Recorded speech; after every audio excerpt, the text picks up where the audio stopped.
السلام علیکم ورحمۃ اللہ وبرکاتہ۔ اعوذ باللہ من الشیطان الرجیم، بسم اللہ الرحمن الرحیم۔ رب اجعلنی مقیم الصلاة ومن ذریتی ربنا وتقبل دعاء ربنا اغفر لی ولوالدی وللمؤمنین یوم یقوم الحساب۔ اے میرے رب، مجھے نماز کا پابند بنا اور میری اولاد کو بھی۔ اے ہمارے رب، ہماری دعاؤں کو قبول فرما۔ اے ہمارے مالک، مجھے، میرے ماں باپ کو اور ایمان والوں کو حساب قائم ہونے کے دن بخش دینا۔ آمین ثم آمین۔ یہ سورہ ابراہیم کی آیت نمبر 40 اور 41 ہے۔ یہ ابراہیم علیہ السلام کی بڑی ہی خوبصورت اور جامع ترین دعا ہے۔ اس میں ابراہیم علیہ السلام نے اپنی مکمل عاجزی کا اظہار کیا ہے اور اپنی حاجت پیش کی ہے کہ مجھے اور میری اولاد کو نماز پر قائم رکھیے، اور نماز کا قیام گویا زندگی بھر کی اطاعت اور فرمانبرداری ہے۔ اور پھر والدین اور تمام مومنین کے لیے حساب میں آسانی کی دعا فرمائی ہے۔ تو یہ جامع ترین دعا ہے، دنیا اور آخرت اس میں جمع کر دی گئی ہے۔ نماز معراج مومن ہے، دین کا ستون ہے، روشنی اور نور ہے۔ قبر میں بھی سب سے پہلے اسی کے بارے میں سوال ہوگا، صحیح ہوئی تو ہی پھر آگے کے معاملات درست ہوں گے۔ اور یہ ایسی بہترین دعا ہے کہ جتنے لوگ بھی آپس میں ایک دوسرے سے دعاؤں کی کہتے ہیں، تو اگر یہ پڑھ لی جائے تو اس میں سب شامل ہو جاتے ہیں۔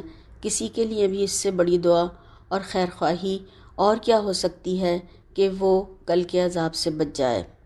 اور گویا بقول ابراہیم علیہ السلام کے کہ دنیا میں جس مشن پر بھیجا گیا ہوں اس میں آسانی اور مدد نماز کے ذریعے سے فرمائیے، اور اولاد کی بھی ہمنوائی سے دل کو ٹھنڈک اور تسکین کا سامان فرمائیے، اور معافی اور مغفرت ماں باپ اور تمام اہل ایمان کے لیے چاہیے۔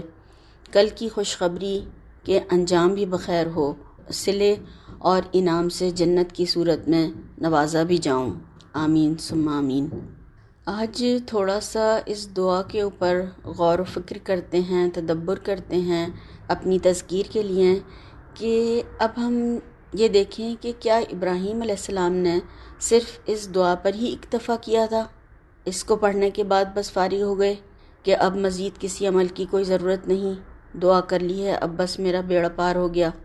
نہیں، بلکہ انہوں نے عملی اقدامات بھی کیے۔ ان کی تمام زندگی اطاعت کی عملی تفسیر ہے۔ ماں باپ، گھر بار، خاندان، ملک و ملت سب چھوڑ دیا انہوں نے اللہ کے لیے۔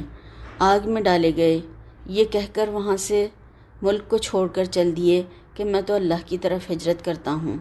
پھر بیوی اور بچے کی طرف سے اللہ تعالیٰ نے آزمائش کی، انہیں بھی چھوڑنے کی کہا، انہیں چھوڑ دیا۔ پھر اولاد کا زندہ چھوڑنا کسی جگہ پر آسان ہے۔ اب فرمایا گیا، جس کو بلاء مبین بھی کہا، کہ گلے پر چھری پھیر کر ختم کر دو، اور اس بات کا ثبوت دو کہ تم اللہ سے دعوی محبت میں کتنے سچے ہو۔ اس امتحان میں بھی پورے اترے اور یہ بھی کر گزرے۔ یہ سب ہم دیکھتے ہیں کہ عملی اقدامات تھے، اور اپنی انہی تمام قربانیوں اور اطاعت اور فرمانبرداری کی اور سر تسلیم خم کر دینے کی وجہ سے اللہ تعالیٰ نے انہیں ہمارے لیے اسوہ حسنہ اور یعنی رول ماڈل بنا دیا، اور اس میں ایک مثال اور سبق اہل ایمان کے لیے چھوڑ دیا کہ دنیا میں اگر تمہیں کبھی بھی کوئی قربانی کرتے ہوئے مشکل پیش آ رہی ہو تو پھر ہمارے اس رول ماڈل کو دیکھ لو ذرا۔ اور جبکہ ہمارا حال کیا ہے کہ کچھ کیے بغیر، کچھ قربانی دیے بغیر کیسے یہ سمجھ سکتے ہیں کہ آخرت میں نجات اور ہمیں ضرور ہی جنت مل جائے گی۔ آج اگر ہم دیکھیں تو ہم نے صرف کھانا پینا، پہننا اوڑھنا، گھومنا پھرنا، دعوتیں، پارٹیاں، مزے، لذتیں، ذائقے، ان سب کو ہی مقصد زندگی سمجھ رکھا ہے۔ ہمیں تو بتایا یہ گیا تھا کہ دنیا گزرگاہ ہے، ضرورت کی چیز ہے، منزل نہیں ہے۔ دنیا کو کافر کی جنت اور مومن کا قید خانہ کہا گیا ہے۔ یہ دنیا ہمارے لیے ہی بنی ہے، اس کو استعمال کرنا، کھانا پینا، پہننا اوڑھنا، گھومنا پھرنا، یہ سب منع نہیں ہے، مگر اس میں گم ہو جانا، اپنے مقصد کو بھول جانا، کام کو چھوڑ دینا، یہ منع ہے۔ علامہ اقبال نے یہی بات تو کہی ہے، کافر کی یہ پہچان کہ آفاق میں گم ہے، مومن کی یہ پہچان کہ گم اس میں ہے آفاق۔ قرآن کریم میں بنی اسرائیل کے بارے میں اللہ تعالیٰ نے فرمایا کہ بعد کے آنے والوں نے نمازوں کو ضائع کیا، جس کی کہ خاص طور سے ابراہیم علیہ السلام نے دعا کی تھی، اسی بندگی کے طریقے کو چھوڑ دیا، اور یہ جرم بھی کیا کہ دین کو دوسروں تک پہنچانا بھی ترک کر دیا، اور خواہشات اور شہوات کے پیچھے پڑ گئے، یعنی لذتوں اور ذائقوں اور مزوں کے پیچھے بھاگنے لگے۔ آج اگر ہم سوچیں کہ کہیں ہم بھی تو ایسا ہی نہیں کر رہے ہیں، سب کاموں کے لیے ہمارے پاس وقت ہے، صلاحیتیں ہیں، مال بھی بہت ہے، اور دین کے لیے کچھ بھی نہیں ہے۔ دین کے لیے اگر دینا پڑ جائے تو کم سے کم اور چھوٹے سے چھوٹا روپیہ یا پیسہ یا نوٹ تلاش کرتے ہیں، یا پھر خواہشوں اور لذتوں کے پیچھے لگ کر ہم اپنا مقصد وجود ہی بھول گئے ہیں۔ ویسے ہمارا مقصد وجود یا مقصد حیات ہے کیا؟ ہمیں کیوں بھیجا گیا ہے اس دنیا میں؟ کیا اس لیے کہ کھاؤ پیو موج کرو مزے کرو اور پھر واپس آ جاؤ ہاتھ ہلاتے ہوئے؟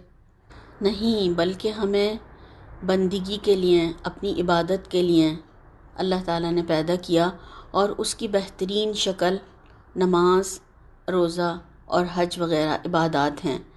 پھر دوسرا دین کا نفاذ، یعنی کلمے کو غالب کرنا اور امر بالمعروف اور نہی عن المنکر کرنا، اور تیسرا آخرت کی تیاری کرنا کہ واپس ہمیں کہاں جانا ہے، تو ہمیں اس کے لیے کچھ نہ کچھ چاہیے ہوگا۔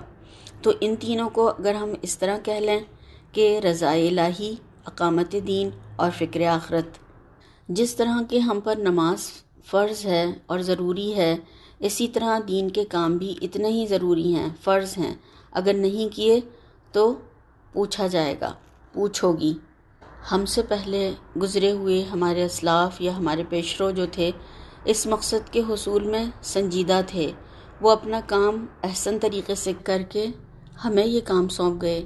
جب یہ ذمہ داری ہمارے پاس آئی، ہمارے ہاتھ آئی، تو ہم نے اس کا حال حلیہ بگاڑ دیا، اپنی مرضی کرنی شروع کر دی، دل چاہا تو کر لیا، تھوڑا سا وقت بطور احسان دے دیا، اور دل نہ چاہا تو چھوڑ دیا، اور کہہ دیا کہ ہمارے پاس تو وقت ہی نہیں ہے۔ اس لیے دیکھ لیں کہ آج دین کا کام کیسا ہے۔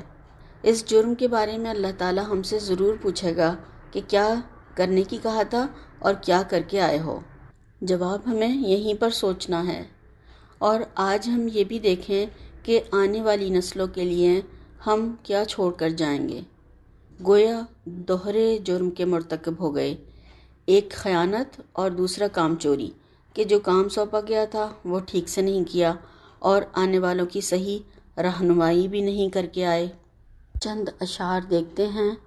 حسین منزل کے کچھ تقاضے وہ جانے والے بتا گئے ہیں، اور اپنے قدموں کی روشنی سے یہ واضح رستہ دکھا گئے ہیں، سکھا گئے ہیں، بتا رہے ہیں کہ جان تو ہے بس ایک امانت، تم اس کو حق پر نثار کر دو، رضائے خالق کے واسطے تم کٹھن سفر اختیار کر لو، تمہیں یہ دنیا سنوارنی ہے، فضائے گلشن نکھارنی ہے، اپنے جھنڈے بلند کرنے، صداقتوں کے ہیں رنگ بھرنے، وقار انسان کو ہے بڑھانا، ہر ایک قدم پر دیے جلانا۔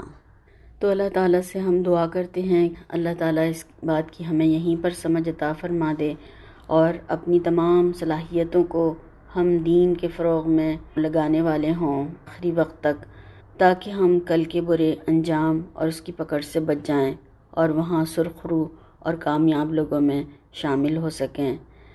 آمین ثم آمین۔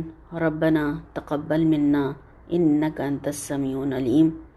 سبحانک اللہم و بحمدک اشہد ان لا الہ الا انت استغفرک و اتوب الیک۔ السلام علیکم ورحمۃ اللہ وبرکاتہ۔